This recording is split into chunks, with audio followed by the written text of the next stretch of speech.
come up to the dais. Mr. Shumit Mazumdar, Vice Chairman and Managing Director of TII Limited and past President of the Bengal Chamber, is chairing this session. We have with us in this session Ms. Nicola Watkinson, Senior Trade and Investment Commissioner, South Asia, Australian Trade Commission, Mr. Sanjeev Besbarwa, Vice President, Corporate EHS, ITC Limited, Mr. Shishi Joshipura, Managing Director and Country Manager, SKF India Limited, and Mr. Shondipan Chakraborty, Managing Director, Tata Steel Processing and Distribution Limited.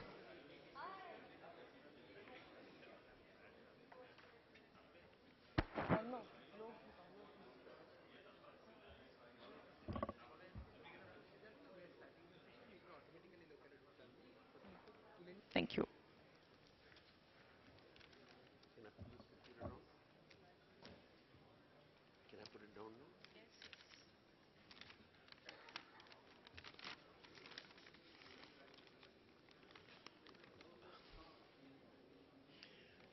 Very good afternoon, ladies and gentlemen. We are still trying to get some of the people to come in, and I guess after a very good session, people are in the mood for a tea or coffee or whatever, but I can see them coming in, so I'll go ahead and start. First of all, I'm very happy to be here. I've been associated with the Bengal Chamber for a long time, and I was told that this is one of the main events that the Bengal Chamber has, and it is also contributing greatly in educating the people on the subject that we're going to talk about. So it's really an honor and a pleasure for me to be here. Energy, as we know, we all need energy. The requirement for energy is obvious, but energy is also a major cost impact in all our businesses, especially in factories and things. Energy is a major cost. So any strategy on energy has to take both of these into account. Can we get that off? Sorry. So cost and energy availability becomes very critical in any strategy. Let's first look at the cost angle. One thing we know, energy costs has got a unidirectional curve. It only moves upwards. But today's business world has become extremely competitive. We are not only competing with companies within India who are faced with similar energy costs, but we are also competing against organizations which are around the globe whose energy costs are substantially lower than us, yet we have to compete with them. So we have to constantly innovate and find different ways of how do we bring our energy costs down. And as I mentioned, energy costs are a sizable portion of our cost structure, so this plays a very key important role. The other one is the energy security. We all know, as far as conventional power is concerned, it depends on natural resources, and natural resources are not unlimited. So there is absolute need that we need to look at alternate energy resources. It's not only a matter of growth that we are looking at alternate energy resources, but it's also a matter of survival that one has to look at this. Besides, of course, when we look at renewable energy or alternate energy sources, this gives you the additional benefit of addressing carbon emissions and greenhouse gas footprints. So there are really three aspects to it, why this is very critical for all organizations of today. So if I may say so, these are three rock-solid drivers for companies to evolve a strategy around energy. There are various options that are available today as far as looking at alternate energy. People are looking at efficient lighting. People are looking at automation of the manufacturing processes. People are also looking at alternate energy sources that they are producing themselves, or they're buying from off-site or on-site producers of alternate energy. At the end of the day, companies need to decide what works best for them and then decide what is the best mix, optimum mix between conventional, alternate, renewable energy to keep them competitive and to keep the business sustainable. We have with us today a panel who we were really waiting to listen to. They're going to highlight what are the various options, what are the merits and demerits, and of course, I'm sure bring out how critical and important it is to have a proper, drawn-out strategy on energy. We're very fortunate to have with us opinion makers and business leaders from an eclectic mix of sectors. And of course, we also have a participant who's originally from Australia. She's come from Delhi, but then she brings in the global perspective when she addresses us. So with that, I'd like to hand it over to the first speaker. If I may request that we limit it to about 10 to 12 minutes each, so that we have some time for question and answer at the end of the session. So I'd like to request Ms. Nicola Watkinson to please address us. Thank you.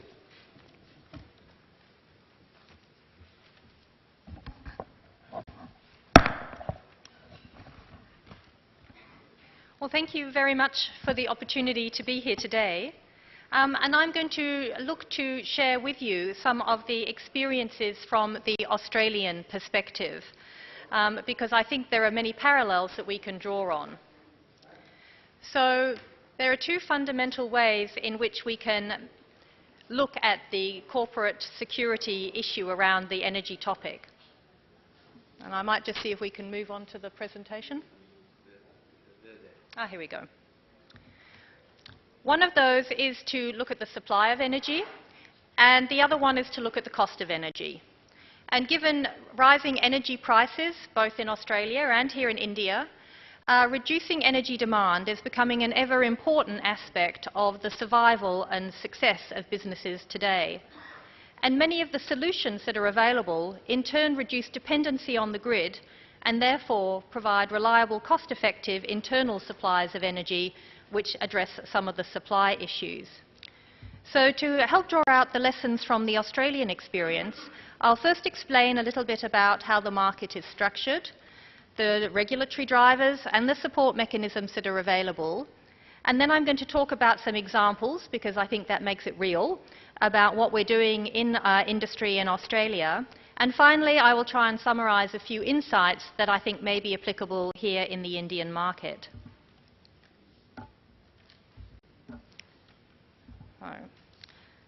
This chart seems to have disappeared, but the main challenge that we have in the Australian market is around the generation of energy and where it's coming from. So industry actually consumes 30% of our final energy use, and 60% if you actually include power generation. So this is where the greatest impact can be made, and as a result, this is where most of our policy effort has gone into. So the Australian government, like the Indian government, has a national strategy for energy, which started in 2009. And it has a number of key elements to it around industrial, commercial, standards for equipment, transport, and also funding to commercialise new technologies. And you can see the different standards. I'm just going to touch on the top two of them today, given the time that we have available. From an industrial context, the most relevant policy is the Energy Efficiency Opportunities Program. This applies to about 300 companies in Australia, because those 300 companies represent about 60% of Australia's overall energy usage. So that's where our impact can be made.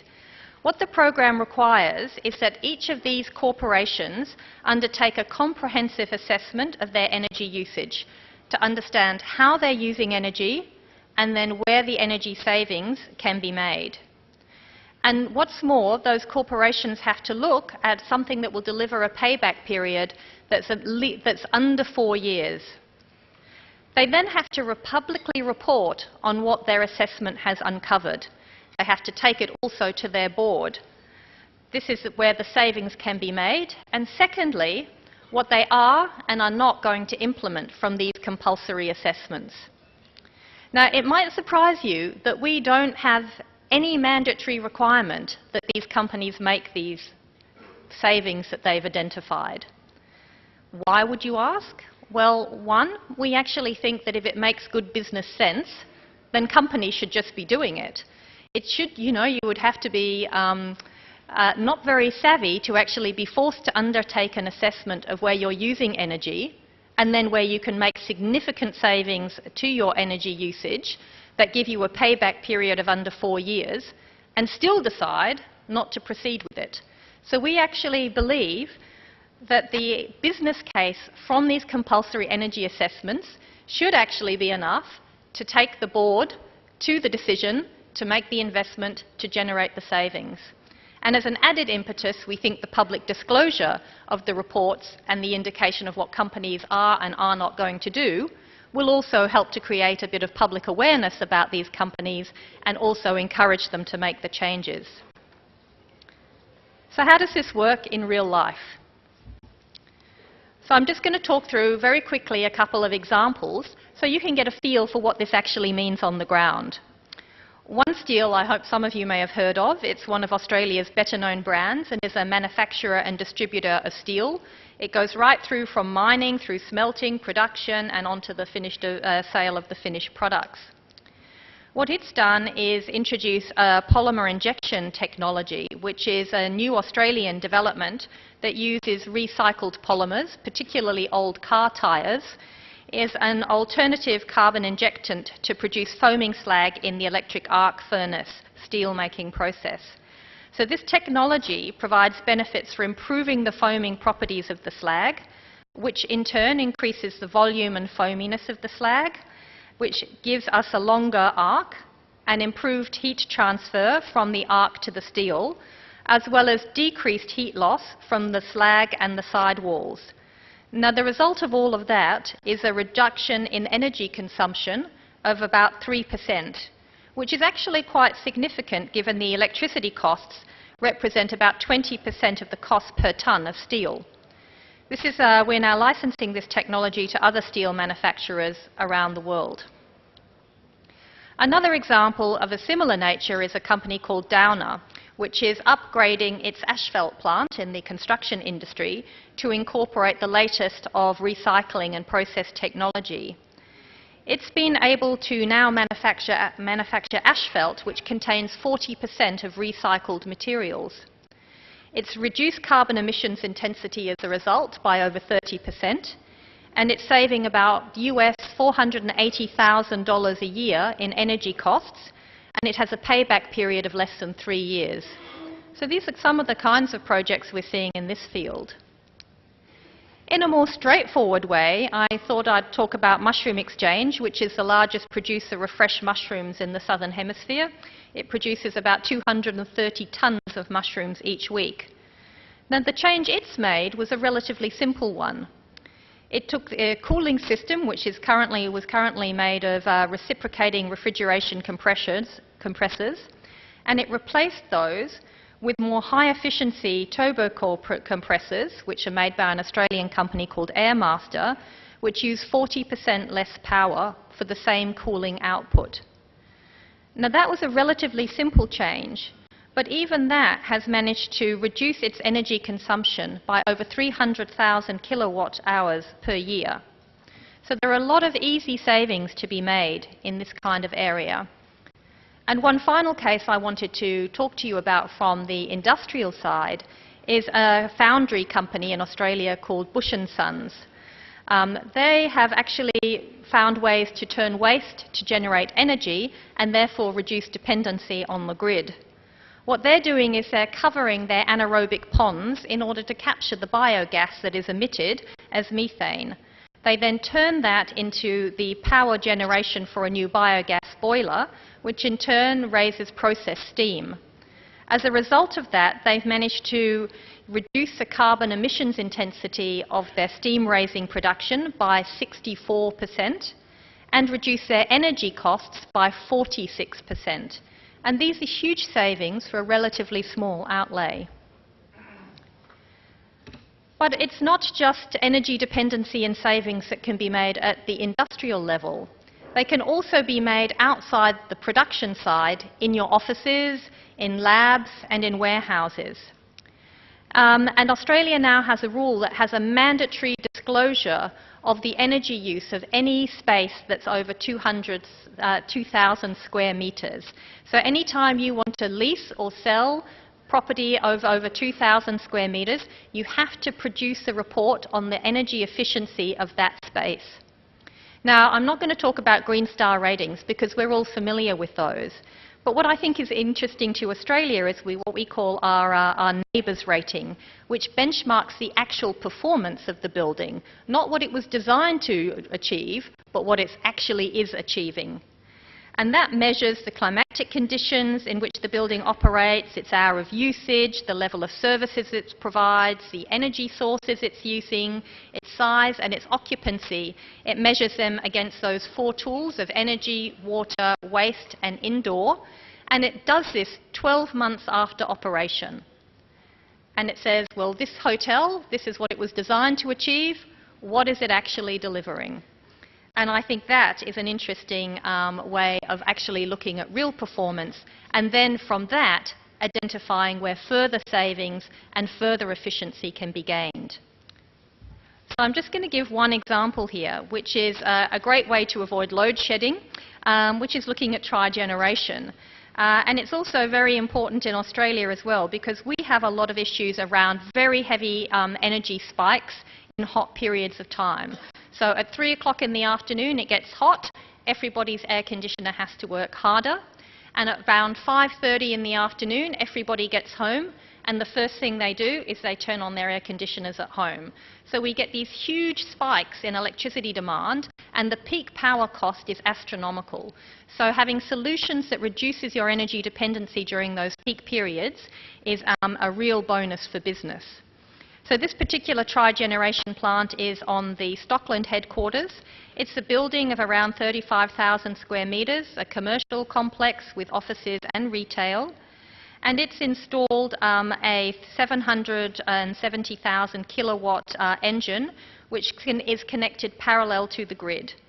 What it actually does is to take these exhaust absorption chiller and plate heat exchangers, and they provide heating capacity for the building from the engine jack water.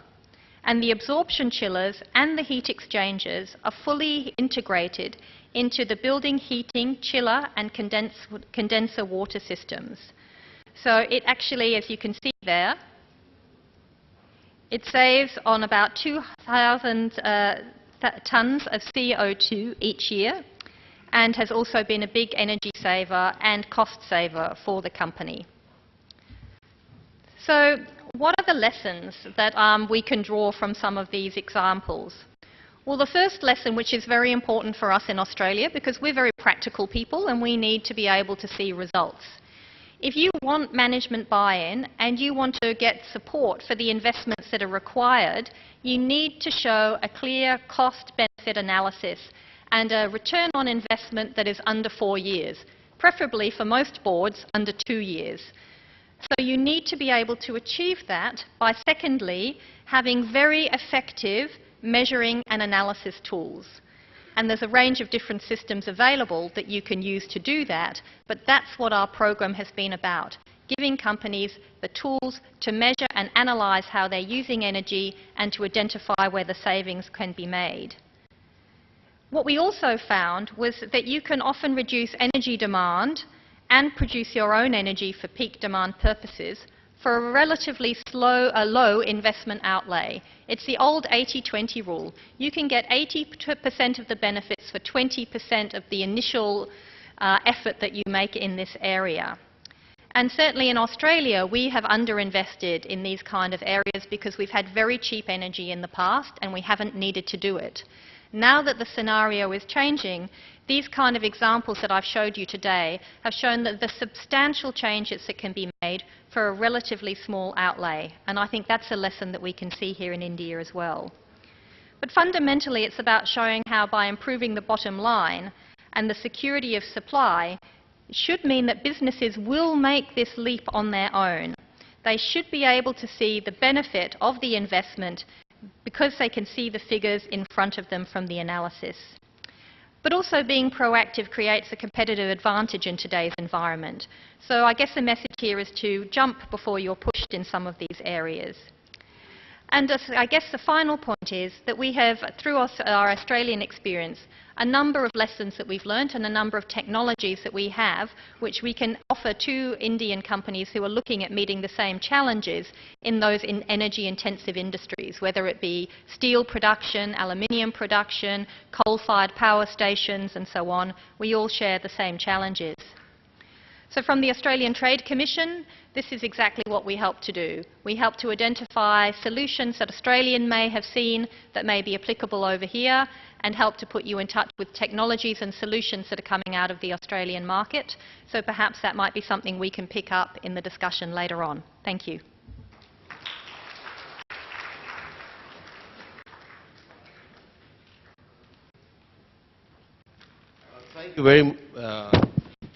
Thank you very much, Nicola. That was quite an exposition to some of the things Australia has done. For the audience over here, I'd just like to say that they also have an office in Calcutta. They have a representative in Calcutta. So people who are interested in pursuing some of the options she's talked about can always get in touch with them through the Bengal Chamber. There's something I want to tell you is, you talked about the asphalt plant. We ourselves are manufacturing and marketing in India asphalt mixing plants which take RAP, which is recycled asphalt, up to 40%. Oh, okay. We do that. But unfortunately, the government of India today allows only 20% RAP. Oh. But we are working with them to increase that because that dramatically reduces emissions, costs. But we've also found another use, and you might want to take this back, is mining of sand has become illegal in our country. So we have a byproduct of the mixing plant is sand quality which is suitable for buildings. So this is an additional byproduct that we are producing from these machines. Fantastic. Okay? We can always talk about that a little more later. Thank you very much. May I now request Mr. Bezborua, who is the Vice President, Corporate, Energy, Health and Safety, ITC. Sorry, Environment, Health and Safety. Which one? Yeah. This one.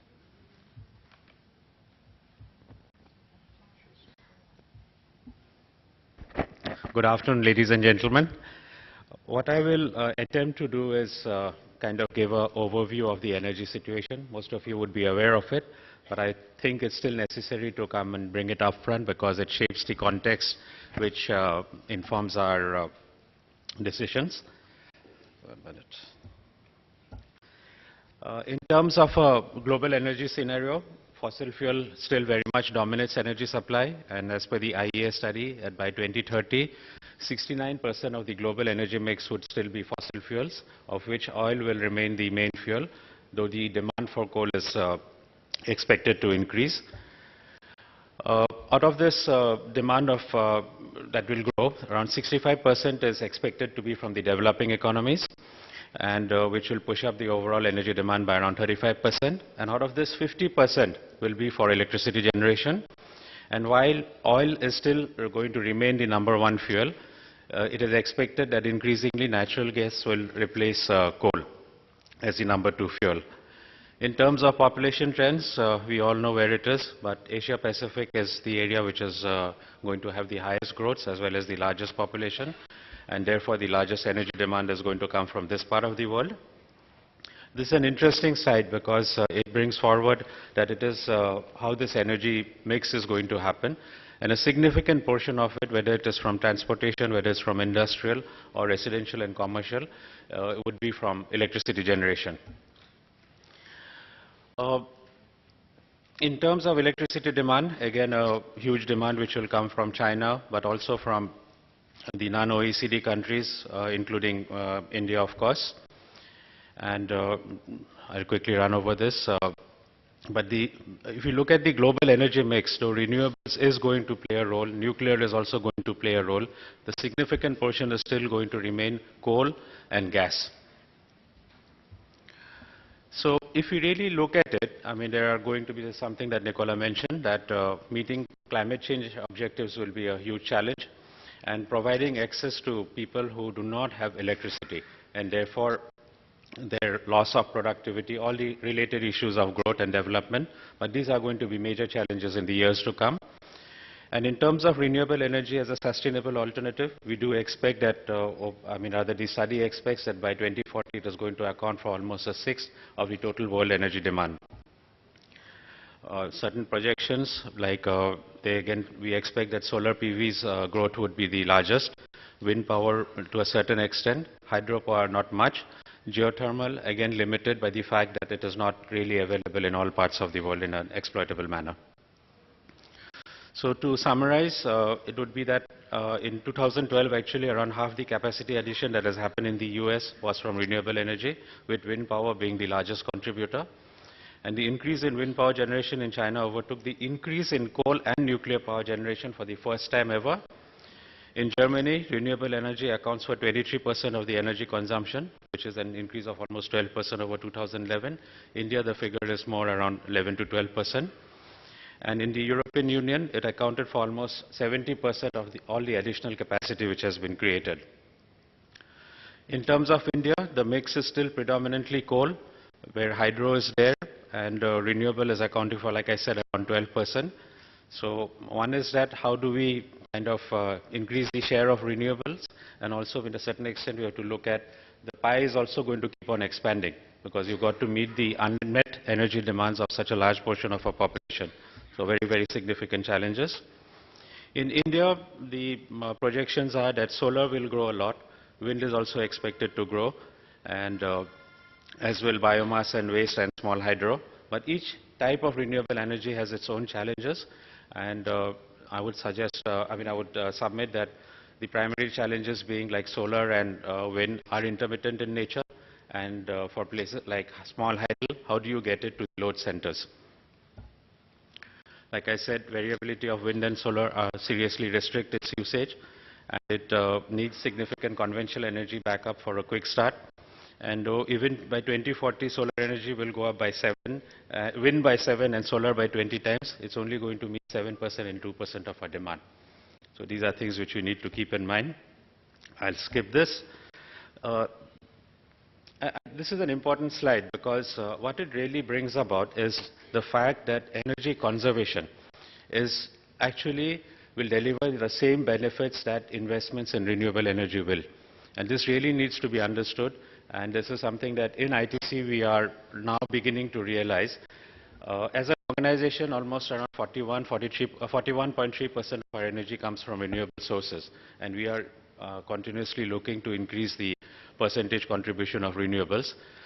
But what is coming across very clearly is that the same way that we would do a project in renewables, it actually makes sense to invest and do that size of projects on energy conservation.